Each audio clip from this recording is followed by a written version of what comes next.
Alors voici ces 6 bougies à LED. Donc il y a 3 tailles différentes, hein. Grande, moyenne, petite. C'est livré donc dans ces boîtes-là, ok, avec une télécommande, avec un mode d'emploi, mais inutile car il est tout en anglais. Inutile sauf pour ceux qui savent lire l'anglais, mais de toute façon c'est tellement simple que ça sert à rien. Alors, et un fil pour recharger les bougies, car on voit que il n'y a pas de pile. Ça c'est très très bien. Il y a juste un petit bouton pour allumer et éteindre. Si par exemple on les entrepose quelque part pour éviter que ça se décharge inutilement. Voilà. Donc il n'y a pas de pile, aucune pile. Ça c'est bien. Parce que à chaque fois 2 piles pour 6 bougies, ça fait 12 piles. La consommation des piles, bonjour. Donc il y a un fil de recharge. D'une part, une prise USB-A. Et d'autre part, donc 6 prises pour recharger les 6 bougies en même temps.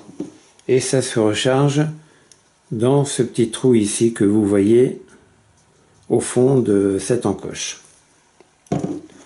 Alors la télécommande, bon, je vais en prendre une autre qui lui ressemble comme 2 gouttes d'eau. Donc off pour éteindre, on pour allumer. Ici vous avez un timer, hein, pour éventuellement programmer un temps au bout duquel les bougies s'éteindront toutes seules. La luminosité pour régler l'intensité lumineuse. Je crois sur le site que le vendeur indiquait qu'il y a 5 intensités lumineuses. Là c'est au plus fort.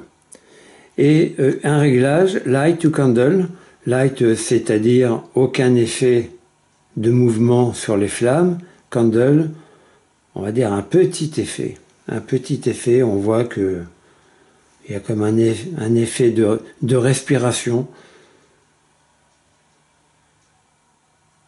Les flammes sont fixes, hein.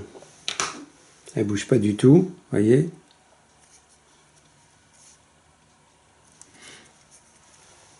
Bon voilà. Non, c'est bien. C'est bien. C'est bien surtout parce que il n'y a pas de pile et qu'elle se recharge sur le secteur avec ça. Alors évidemment, à la télécommande, la première fois que vous l'utilisez, vous enlevez la protection ici en plastique